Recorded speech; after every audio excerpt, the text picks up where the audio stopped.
আছো? আজকে আমি তোমাদের মনোবিজ্ঞান প্রথম পত্রের পঞ্চম অধ্যায় থেকে বুদ্ধিভিত্তিক শিক্ষণ কী এবং বিভিন্ন ধরনের বুদ্ধিভিত্তিক শিক্ষণ নিয়ে আলোচনা করি। তো প্রথমে আমরা জেনে নেই বুদ্ধিভিত্তিক বা জ্ঞানগত শিক্ষণ কাকে বলে। তো আমরা প্রাণী বা মানুষ বিভিন্ন ধরনের শিক্ষণ প্রক্রিয়ার মাধ্যমে বিভিন্ন জিনিস শিক্ষা করে। তার মধ্যে জ্ঞানগত বা বুদ্ধিভিত্তিক শিক্ষণ একটি গুরুত্বপূর্ণ শিক্ষণ। এই শিক্ষণে কি হয়, মানুষ বা প্রাণী বিভিন্ন ধরনের পরিস্থিতি বা অভিজ্ঞতার সম্মুখীন হয় এবং বিভিন্ন ধরনের প্রতিক্রিয়া করার শিক্ষা লাভ করে। অর্থাৎ পরিবর্তিত পরিস্থিতির সাথে মানিয়ে নিতে শেখে।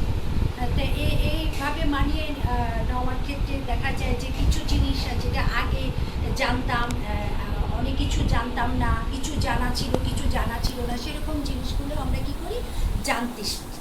তো বুদ্ধিভিত্তিক শিক্ষণের যেটা হয়, এই ধরনের শিক্ষণে আমাদের জ্ঞানগত আচরণের বা জ্ঞানগত পরিবর্তন হয়, ফলে জ্ঞানের পরিবর্তন হয়, জ্ঞানের সংযোজন বিয়োজন হয় বলে এই ধরনের শিক্ষণকে বলা হয় বুদ্ধিভিত্তিক শিক্ষণ বা জ্ঞানগত শিক্ষণ। এ ধরনের শিক্ষণের প্রধান বৈশিষ্ট্য হচ্ছে দুইটি। একটা হচ্ছে নতুন তথ্যের সঞ্চয়, আরেকটা হচ্ছে পুরাতন তথ্যের নতুন অর্থবোধ।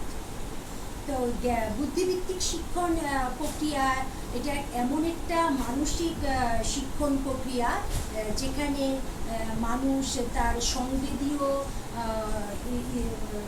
প্রক্রিয়ার মাধ্যমে পারিপার্শ্বিক পরিবেশ সম্পর্কে প্রয়োজনীয় তথ্য সংগ্রহ করে থাকে। বুদ্ধিভিত্তিক শিক্ষণের যে বিষয়বস্তুগুলো মোটামুটি আছে সেগুলো দেখো, লিখেছি আমি বোর্ডে। তথ্য নির্বাচন হয়, সেখানে নির্বাচিত তথ্য পরিবর্তন আনয়ন হয়, তথ্যের বিষয়বস্তুর মধ্যে পরিবর্তন আনয়ন হয়, চিন্তার ক্ষেত্রে তথ্যের প্রসারণ হয়, স্মৃতিতে তথ্যের সংরক্ষণ হয়, সংরক্ষিত তথ্যের প্রত্যাহ্বান বা পুনরুদ্ধার। অর্থাৎ বুদ্ধিভিত্তিক শিক্ষণগুলো কি হয়, পারিপার্শ্বিক পরিবেশ থেকে যে আমরা প্রয়োজনীয় তথ্যগুলো নেই, সে তথ্যগুলোকে আমরা সংযোজন করি, নতুন তথ্য অ্যাড করি, স্মৃতিতে সংরক্ষণ করি এবং প্রয়োজন অনুসারে সেগুলোকে আমরা স্মৃতি থেকে বের করে প্রত্যাহ্বান বা পুনরুদ্ধার করতে পারি। অর্থাৎ বুদ্ধিভিত্তিক শিক্ষণে যেখানে বুদ্ধির প্রয়োগটা বেশি করা হয়। তো বুদ্ধিভিত্তিক শিক্ষণের পরীক্ষণমূলক গবেষণায় দেখা যায় যে এখানে পরীক্ষণ পাত্রের মস্তিষ্কে যে ঘটনা ঘটছে সেটাই হচ্ছে প্রধান বিবেচ্য বিষয়। মস্তিষ্কে যে চিন্তার উদ্বেগ হচ্ছে, তথ্য সংযোজন বিযোজন হচ্ছে, এগুলোই হচ্ছে মেন বিষয়। পরীক্ষণ পাত্রকে এখানে কি করা হয়, কতকগুলো ঘটনার মধ্যে সংযোগ স্থাপন করতে দেওয়া হয়। বলবৃদ্ধি দেওয়া হয় না, অনেক সময় প্রতিক্রিয়াও করতে দেওয়া হয় না, শুধুমাত্র কিছু তথ্য সরবরাহ করা হয়। পরীক্ষণ পাত্র এর তথ্যগুলোর আলোকে বিভিন্ন ঘটনার মধ্যে সংযোগ স্থাপন করে তার মধ্যে একটা স্থানগত মানচিত্র বা জ্ঞানীয় মানচিত্র তৈরি করে। তো জ্ঞানীয় মানচিত্র কি থাকে, ম্যাপে যেরকম একটা স্ট্রাকচার থাকে, কোথায় যেতে হলে তার কিভাবে যাব, সেরকম বিভিন্ন ঘটনার মধ্যে সংযোগটা কিভাবে হবে সেটা তার মস্তিষ্কে জ্ঞানের পরিবর্তনের মাধ্যমে সেটা একটা মানচিত্র আকারে স্থাপিত হয়। এই জ্ঞানীয় মানচিত্রের কথা সর্বপ্রথম বলে টলম্যান। তা আশা করি বুদ্ধিভিত্তিক শিক্ষণ কি, আমরা বিভিন্ন ধরনের বুদ্ধিভিত্তিক শিক্ষণগুলো যখন বলবো এবং উদাহরণগুলো বলবো, আমি আশা করি বুদ্ধিভিত্তিক শিক্ষণ তখন আরও বেশি ক্লিয়ার হবে তোমাদের কাছে। তো আসো, আমরা সাধারণত 4 ধরনের বুদ্ধিভিত্তিক শিক্ষণ রয়েছে আমাদের পাঠ্যসূচিতেও, তাই 4 ধরনের বুদ্ধিভিত্তিক শিক্ষণ রয়েছে। যেমন প্রাসঙ্গিক শিক্ষণ, সুপ্ত শিক্ষণ, অনুকরণ ও মডেলিংয়ের মাধ্যমে শিক্ষণ, অন্তর্দৃষ্টিমূলক বা পরিজ্ঞানমূলক শিক্ষণ। এই 4 ধরনের বুদ্ধিভিত্তিক শিক্ষণ, তা আমরা একে একে আলোচনা করছি। প্রথমে আসি প্রাসঙ্গিক শিক্ষণ। তো প্রাসঙ্গিক শিক্ষণটা কি, দেখো কয়েকটা শব্দ তোমাদেরকে মনে রাখতে হবে। এখানে সুনির্দিষ্ট প্রেষণা, পূর্ব পরিকল্পনা ও প্রস্তুতি ব্যতীত যে শিক্ষণ, অর্থাৎ এখানে কোনো আগে থেকে প্ল্যানিং থাকে না যে আমি এটা শিখবো, কোনো প্রেষণা থাকে না যে আমাকে এটা শিখতে হবে, এটা আমাকে জানতে হবে, তারপরে কোনো নাই প্রস্তুতি নাই যে আমাকে শিখতে হবে, শেখার যে একটা প্রস্তুতি সেটাও নাই। আবার বলা যায় যে উদ্দেশ্যবিহীনভাবে ঘোরাফেরা করতে করতে শেখার কোনো ইচ্ছা নাই, উদ্দেশ্য নাই। হ্যাঁ, উদ্দেশ্যবিহীনভাবে আমি কোথাও যাচ্ছি, ঘুরছি, আশেপাশের জিনিসগুলো আমার শেখা হয়ে গেল। এইটাই হচ্ছে প্রাসঙ্গিক শিক্ষা। যেমন ধরো আমি ধরো টঙ্গী থেকে রাজুক কলেজ যাব। হ্যাঁ, রাজুক কলেজে টঙ্গী থেকে রাজুক কলেজে যাওয়ার পথে সেখানে কি কি আছে, মার্কেট আছে, তারপরে রাজুক কলেজটা বা ধরো তোমরা প্রতিদিন ছুটির পরে রাজুক কলেজে আশেপাশে একটু ঘুরো বা বন্ধুদের সাথে আড্ডা দাও। হ্যাঁ, তোমাকে একজন জানা, তখন তুমি দেখলা যে কুয়েত মৈত্রী হাসপাতালটা রাজুক কলেজ পেছনেই আছে। তা এক সময় একজন হয়তো কুয়েত মৈত্রী হাসপাতালে এখন হচ্ছে টিকাদান কর্মসূচি হচ্ছে, কেউ হয়তো জিজ্ঞেস করলো যে আচ্ছা কুয়েত মৈত্রী হাসপাতালটা কোথায়। হ্যাঁ, তখন কিন্তু তুমি কুয়েত মৈত্রী হাসপাতালে কিন্তু তোমার জানার দরকার ছিল না, শেখার দরকার ছিল না, কিন্তু যেহেতু তুমি কলেজের পেছনে ঘুরতে ফিরতে কুয়েত মৈত্রী হাসপাতালের অবস্থানটা তুমি জেনেছো, যখন তোমাকে কেউ জিজ্ঞেস করলে আচ্ছা কুয়েত মৈত্রী হাসপাতালটা কোথায়, তখন কিন্তু তুমি বলতে পারছো যে এই হাসপাতালটা হচ্ছে কলেজের পেছনে 6 নম্বর সেক্টর। তাহলে এই যে ঘোরাফেরা করতে করতে বা শেখার কোনো উদ্দেশ্য নাই, পূর্ব পরিকল্পনা নাই, কিন্তু আমরা অনেক সময় পেশনা ছাড়াই, পূর্ব প্রস্তুতি ছাড়াই অনেক কিছু শিখি, প্রাসঙ্গিকভাবে কিছু জিনিস শিখে ফেলি আশেপাশে। যে এইটাই হচ্ছে প্রাসঙ্গিক শিক্ষা, অর্থাৎ উদ্দেশ্যবিহীনভাবে, পেশনা ছাড়া, পূর্ব পরিকল্পনা ছাড়া ঘোরাফেরা করতে করতে আমরা যে কিছু শিখি সেটাই হচ্ছে প্রাসঙ্গিক শিক্ষণ। প্রাসঙ্গিক শিক্ষণের উদাহরণ হিসেবে অনেক বিজ্ঞানীরা কিন্তু প্রাসঙ্গিক শিক্ষণ ব্যবহার করে অনেক কিছু আবিষ্কার করেছিলেন। যেমন মাধ্যাকর্ষণ শক্তি আবিষ্কারে আমরা জানি যে নিউটন আপেল গাছের নিচে বসেছিলেন। হ্যাঁ, উনি তো রিল্যাক্স করছিলেন, কোনো গবেষণাগারে কোনো গবেষণা করছিলেন না। হঠাৎ করে আপেল যখন ওনার মাথায় পড়ে তখন তিনি চিন্তা করলেন যে আপেল কেন নিচে পড়লো, উপরে গেল না, বা কেন সব কিছু নিচের দিকে যায়। এ থেকে কিন্তু তিনি মাধ্যাকর্ষণ শক্তিটা আবিষ্কার করেছেন। পেনিসিলিন আবিষ্কারের ক্ষেত্রেও আমরা জানি যে বিজ্ঞানী একটু কিছুদিন বাসায় ছিলেন না, বাইরে ছিলেন, বাসায় এসে দেখলেন যে তিনি কিছু খাবার রেখেছিলেন, সেই খাবারগুলোর উপর সবুজ রঙের একটা আবরণ পড়ে আছে। তারপরে তিনি গবেষণা করে দেখলেন যে সেই সবুজ রঙের আবরণটাই কিন্তু বের হলো ওটা পেনিসিলিন। তারপরে ওইটা কি ছত্রাকনাশক। হ্যাঁ, ছত্রাককে ধ্বংস করে, অনেক রোগের প্রতিষম হিসেবে পেনিসিলিন অনেক বড় অবদান রেখেছে। এই ধরনের শিক্ষণগুলো, আবিষ্কারের উদাহরণগুলো থেকে আমরা কিন্তু বলতে পারি যে প্রাসঙ্গিকভাবে কিন্তু এগুলো শিখে গিয়েছে। তারা কোনো পূর্ব প্রস্তুতি, গবেষণাগারে সুনিয়ন্ত্রিত পরিবেশে যে গবেষণা করার জন্য এইগুলো করেছেন তা কিন্তু প্রসঙ্গক্রমে তাদের মাথায় এই বুদ্ধির খেলাটা, একটা উদ্দীপকের সাথে আরেকটা উদ্দীপকের সংযোগ স্থাপনের মাধ্যমে তারা কিন্তু, যেটা বুদ্ধিভিত্তিক শিক্ষণের মূল বিষয়, যে তাদের মধ্যে আগের শিক্ষণের সাথে নতুন শিক্ষণের সংযোগ মিলিয়ে কিন্তু তারা বুদ্ধি প্রয়োগ করে তারা এই আবিষ্কারগুলো করে ফেলেছে। তাহলে আমরা প্রাসঙ্গিক শিক্ষণটা বুঝতে পারলাম আশা করি। প্রাসঙ্গিক শিক্ষণের উপর বিভিন্ন গবেষণা করেছেন, দুই একটা গবেষণা উল্লেখ করলে কিন্তু ভালো, শুধু সাধারণ কথাবার্তা না বলে। যেমন জেনকিন্স একটি গবেষণা করেছিলেন। তিনি কি করেছিলেন, একদল পরীক্ষণ পাত্রকে অর্থহীন শব্দ তালিকা জোরে জোরে পড়তে বলেন, আরেক দল পরীক্ষণ পাত্রকে বলেন যে প্রথম দল যে জোরে জোরে শব্দগুলো পড়ছে সেগুলো তোমরা মুখস্থ করো। পরবর্তীতে দেখা যায় যে দ্বিতীয় দল, যাদেরকে মুখস্থ করতে বলা হয়েছিল, যাদেরকে নির্দেশনা দেওয়া ছিল, তারা তো ভালো করেছে, কিন্তু প্রথম দল যাদের কোনো প্রেষণা ছিল না, যাদের কোনো শিখতে বলা হয়নি, শুধু বলে দেওয়া হয়েছে জোরে জোরে পড়বে শব্দগুলো, দেখা যায় প্রথম দলও জোরে জোরে যে বলেছে সেখান থেকেও তারা কিছু শিখেছে, কিছু শব্দ তারাও বলতে পারছে। এ থেকে বোঝা যায় যে প্রাসঙ্গিকভাবে আমাদের প্রেষণা না থাকলেও, প্রস্তুতি না থাকলেও আমরা অনেক সময় প্রসঙ্গক্রমে অনেক কিছু শিখি। জেনকিন্সের এই গবেষণা থেকে বোঝা যাচ্ছে। আরেকটা দেখো, বাক্সটন আরেকটা গবেষণা করেছিলেন। তিনি দেখেছেন যে পুরস্কার ছাড়া, তিনিও আবার দুই দল ইঁদুর নিয়েছেন। একদল ইঁদুরকে কি করলেন, যে তিনি পুরস্কার ছাড়া একটি ধাঁধা বাক্সে ঘোরাফেরা করতে দেন। তো ওরা ওই পুরস্কার ছাড়া ঘোরাফেরা করে। পরবর্তীতে তিনি আরেক দল নতুন ইঁদুরদের সাথে প্রথম দল ইঁদুরদেরকে ওই ধাঁধা বাক্সে আবার ঘুরতে দেন। দেখা যায় প্রথম দল ইঁদুর খুব দ্রুত ধাঁধা বাক্সের শেষে চলে যাচ্ছে দ্বিতীয় দল ইঁদুরের চেয়ে। এটার কারণটা কি? এটার কারণ হিসাবে বাক্সটন বলছেন যে এখানে প্রাসঙ্গিক শিক্ষণ হয়েছে। প্রথম দল ইঁদুরকে যেহেতু আমরা কোনো প্রেষণা, বলবৃদ্ধি বা পুরস্কার বা খাবার ছাড়াই এমনিতেই ধাঁধা বাক্সে ঘুরতে দেওয়া হয়েছে, তো তারা ধাঁধা বাক্সে ঘুরতে ফিরতে ধাঁধা বাক্স সম্পর্কে তারা কিছু শিখেছে। এজন্য পরবর্তীতে যখন দ্বিতীয় দল ইঁদুরদের সাথে তাদের ধাঁধা বাক্সে ছাড়া হয়, তারা কিন্তু দ্বিতীয় দল ইঁদুরদের তুলনায় প্রথম দলের ইঁদুররা যেহেতু আগে থেকে পরিচিতি ছিল, তারা দ্রুত ধাঁধা বাক্সের শেষ সীমানায় যেয়ে পৌঁছাতে পেরেছে। তাহলে এই দুইটা গবেষণা থেকে আমরা বলতে পারি যে প্রাসঙ্গিক শিক্ষণ আমাদের বাস্তবিক হয়ে থাকে। আবার আমরা অনেক শিক্ষণই আছে যেগুলো প্রসঙ্গক্রমে আমরা শিখে থাকি। আশা করি বুঝতে পেরেছো প্রাসঙ্গিক শিক্ষণ কি, এবং উদাহরণগুলো গবেষণা দিয়ে সুন্দর করে বুঝাবে যে প্রাসঙ্গিক শিক্ষণটা কি। এখানে সিকিউ প্রশ্ন এরকমই থাকতে পারে, রহিম বা করিম থেকে আজমপুর থেকে রাজুক কলেজে প্রতিদিন যায়, রাজুক কলেজে। তারপর তাকে জিজ্ঞেস করা হলো যে রাজুক কলেজের পাশে পার্সোনা ইটা কোথায়, মেফেয়ারটা কোথায় আছে? তখন সে বলতে পারলো যে হ্যাঁ, এটা রাজুক কলেজের আগেই পড়ে।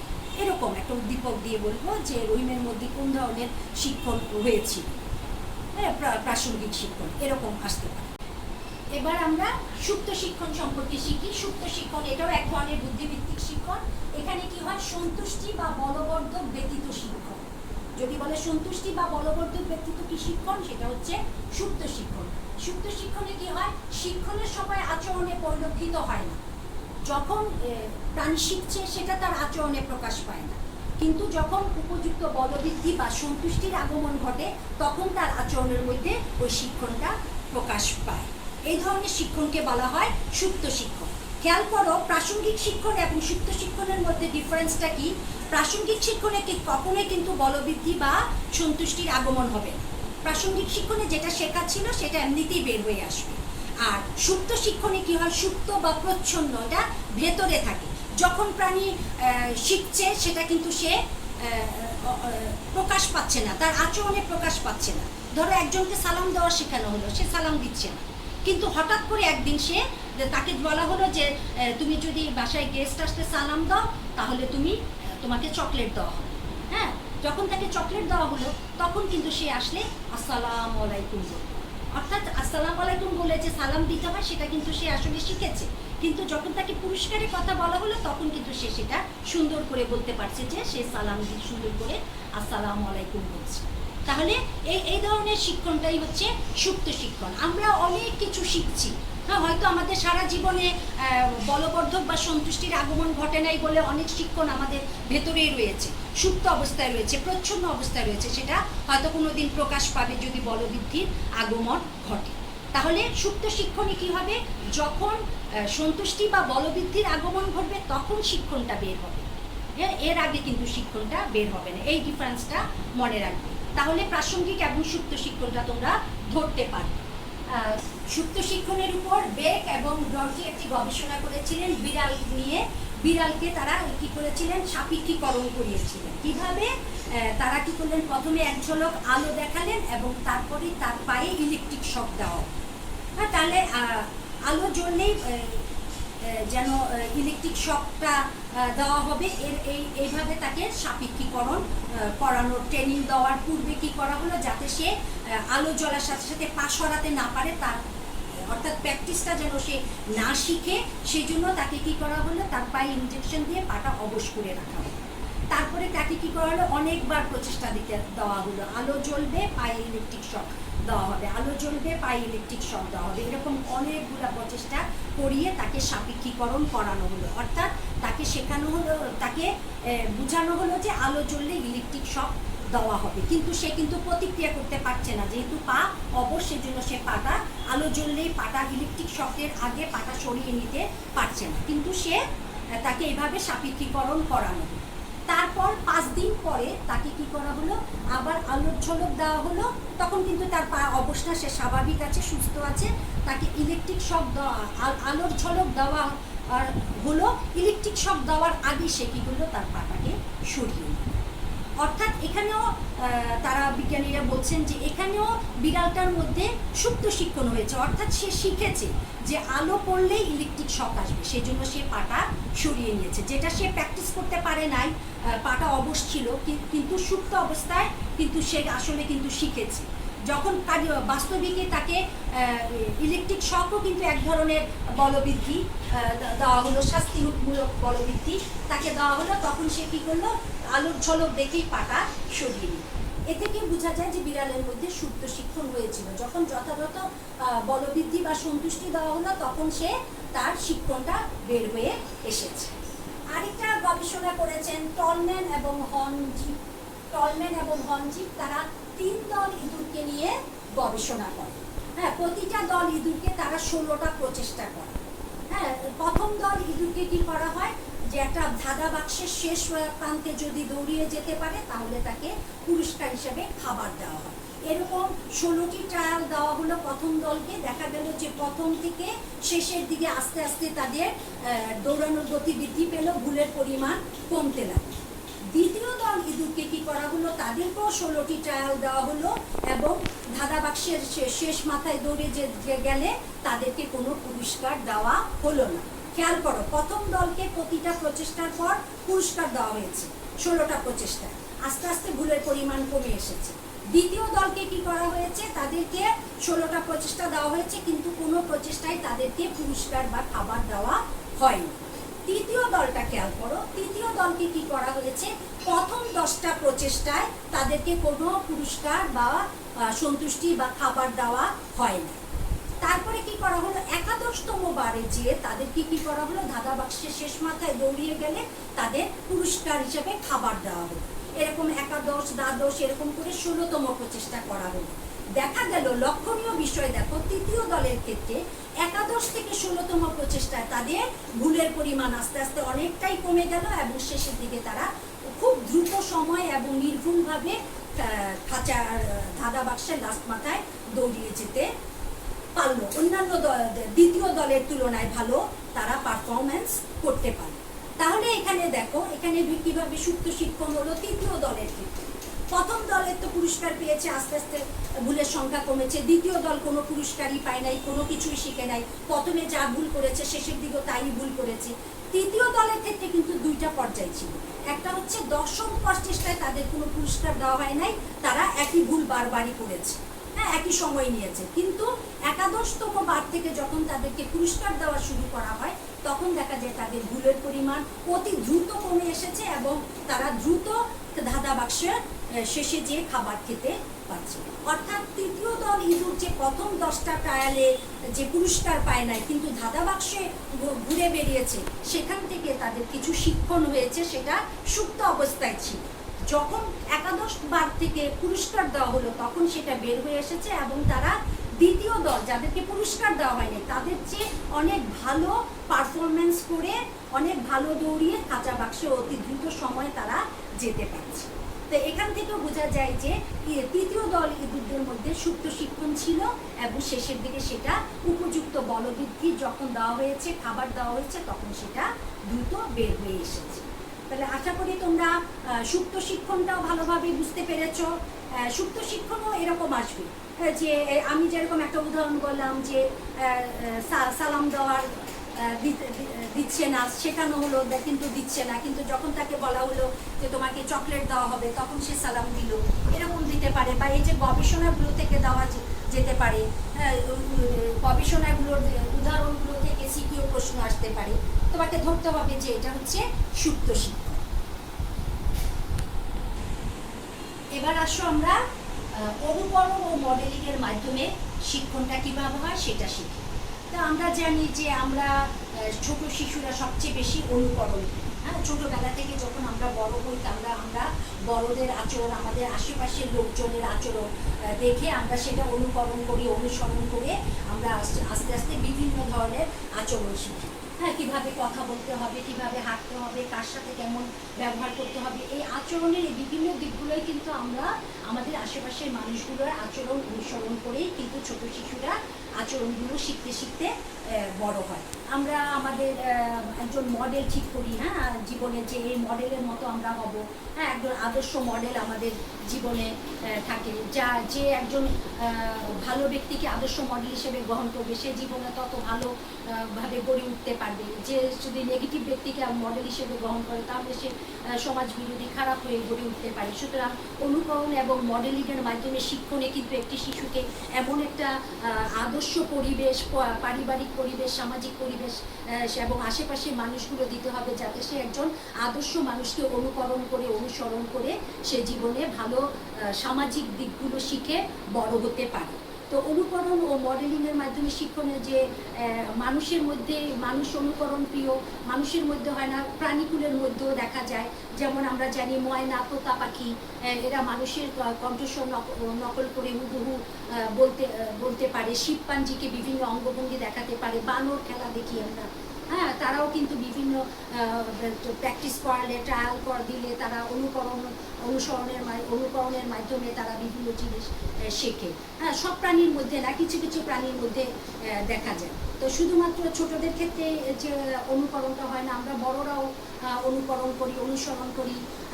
আমরা আমাদের মুসলমান ধর্মের, তারা আমাদের প্রিয় নবী হযরত মুহাম্মদ সাল্লাল্লাহু আলাইহি ওয়াসাল্লামের আদর্শ জীবনাচরণ আমরা অনুসরণ করি, অনুকরণ করি।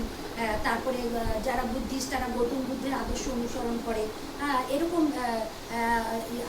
অনুসরণের মাধ্যমে আমরা করি। এছাড়াও আমরা আমাদের আদর্শ স্থানীয় কোনো ব্যক্তিত্বকে আমরা অনুসরণ করতে পারি। যেমন আমরা অনুসারী, যেমন গান্ধীর অনুসারীরা গান্ধী এক ধরনের টুপি পরতেন, সেই টুপি পরে। তারপরে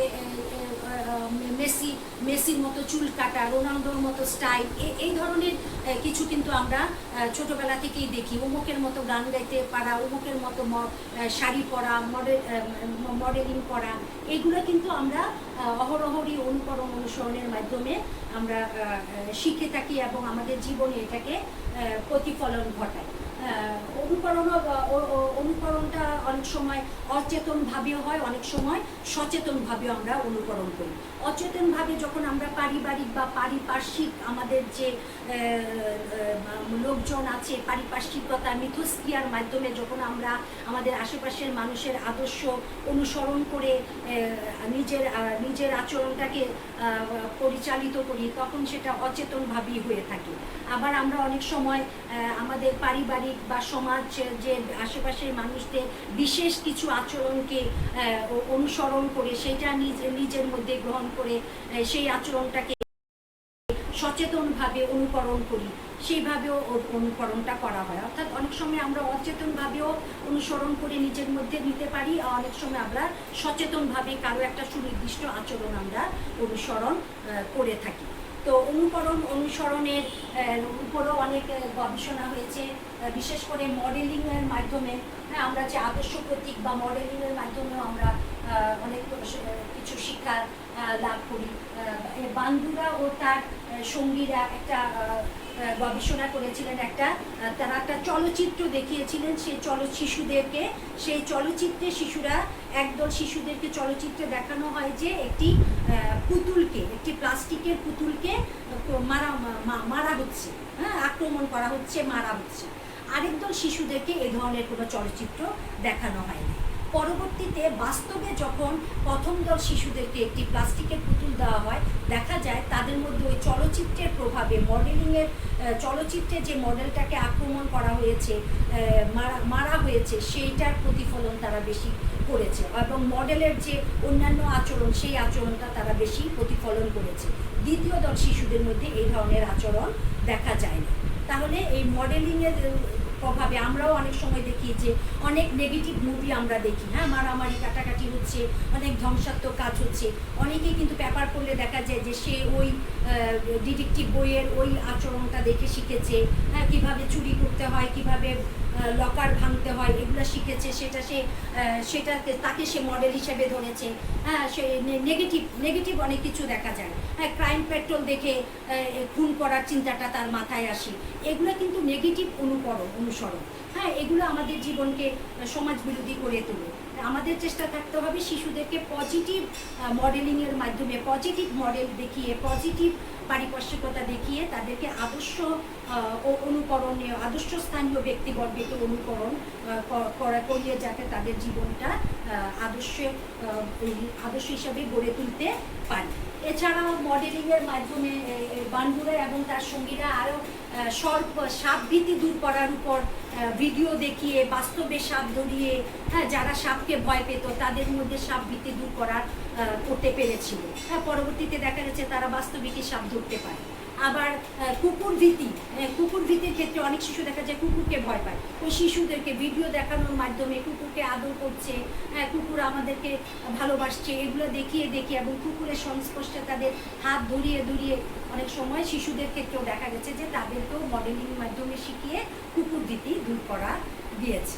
তাহলে অনুকরণ এবং মডেলিংয়ের মাধ্যমে শিক্ষণটা কি, এটা আমাদের বাস্তবিক জগতে খুবই গুরুত্বপূর্ণ একটা বুদ্ধিভিত্তিক শিক্ষণ। যেহেতু আমরা ছোটোবেলা থেকে অনুসরণের মাধ্যমে শিখছি, জানছি, বড়রাও আমরা অনুসরণ করছি, সুতরাং এই শিক্ষণটাও গুরুত্বপূর্ণ।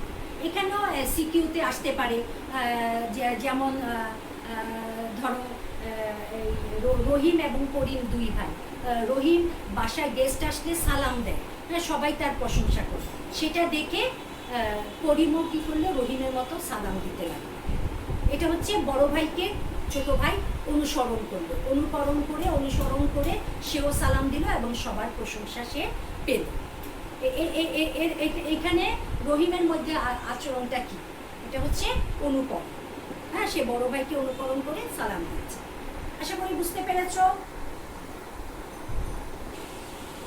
এবার আসো আমরা 4 নম্বর শিক্ষণ, অন্তর্দৃষ্টিমূলক বা পরিজ্ঞানমূলক শিক্ষণ। অন্তর্দৃষ্টিমূলক বা পরিজ্ঞানমূলক শিক্ষণ। সমগ্রতাবাদী মনোবিজ্ঞানীদের মধ্যে একজন উল্লেখযোগ্য মনোবিজ্ঞানী হচ্ছেন কোহলার। কোহলারের বিভিন্ন গবেষণা নিয়ে আমরা কথা বলবো। তো তারা সমগ্রতাবাদী মনোবিজ্ঞানীরা বলেন যে আমরা যখন কোনো কিছু প্রত্যক্ষণ করি তখন তা খণ্ডভাবে না দেখে সামগ্রিকভাবে প্রত্যক্ষণ করে থাকি। তো শিক্ষণের ক্ষেত্রেও তারা বলেন যে আমরা যখন কোনো উদ্দীপকের প্রতি প্রতিক্রিয়া করি তখন উদ্দীপকগুলো সামগ্রিকভাবে ব্যাখ্যা বিশ্লেষণ করে তার প্রতি আমরা প্রতিক্রিয়া করি। অর্থাৎ যখন কেউ কোনো কিছু শেখে তখন সে খণ্ডভাবে শেখে না, একটা টোটাল একটা ধারণা, জ্ঞানীয় মানচিত্র যেটা বলি আমরা, টোটাল একটা ধারণা সে মস্তিষ্কে নেয়। তারপর বিভিন্ন ঘটনার সাথে, বিভিন্ন উদ্দীপকের সাথে সংযোগ স্থাপনের মাধ্যমে সে বিভিন্ন সমস্যার সমাধান করে। যখন কোনো শিক্ষার্থী শেখে তখন সে অন্ধ প্রচেষ্টার মাধ্যমে শেখে না, সে পরিপূর্ণ উপলব্ধির মাধ্যমে শেখে। অর্থাৎ ঘটনাটা কি, কেন হয়েছে, কিভাবে হয়েছে।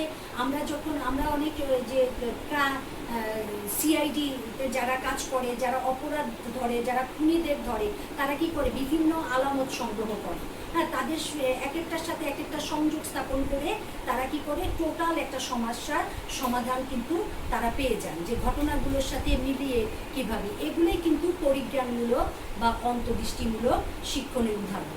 আমরা অনেক সময় কি করি, অনেকে বলেন যে পরিজ্ঞানমূলক শিক্ষণ অনেক সময় হঠাৎ করে এসে পড়ে। হ্যাঁ, হঠাৎ করে এসে পড়ে, যেমন ধরো একটা অঙ্ক করছি 2-3 নিয়মে করলাম, হচ্ছে না, হঠাৎ করে আমি বলে উঠলাম পেয়েছি। হ্যাঁ, অর্থাৎ আমি সমাধানটা পেয়েছি, করে উঠলাম। হ্যাঁ, ইউরেকা বলে উঠলাম। হ্যাঁ, যে আমি পেয়েছি, সমাধান পেয়েছি। হঠাৎ করে আমার অনেক সময় অনেক চিন্তা ভাবনা করার পরে মিলাতে হঠাৎ করে সমাধানটা অনেক সময় এসে পড়ে। অর্থাৎ বিভিন্ন উদ্দীপকের মধ্যে যখন আমি সমন্বয় সাধন করি, দুটা সব একটার সাথে একটা মিলাই, হ্যাঁ, মিলাতে যেয়ে আমাদের কি হয়, এই সমস্যা সমাধানটা অনেক সময় হঠাৎ করে মাথায় চলে আসে। এইভাবেও আমরা বুঝতে পারি যে পরিজ্ঞানমূলক শিক্ষণটা কি হয়, একদম বুদ্ধিবৃত্তীয় প্রক্রিয়ার মাধ্যমে, মস্তিষ্কের ব্যবহারের মাধ্যমে এই শিক্ষণ প্রক্রিয়াটা হয়ে থাকে। আমরা কিছু গবেষণা দেখি যে পরিজ্ঞানমূলক শিক্ষণের উপর, কোহলার যেটা বললাম, যে কোহলার যে শিক্ষণের উপর সমগ্রতাবাদী মতবাদটাকে বলা হয় শিক্ষণের সমগ্রতাবাদ মতবাদ।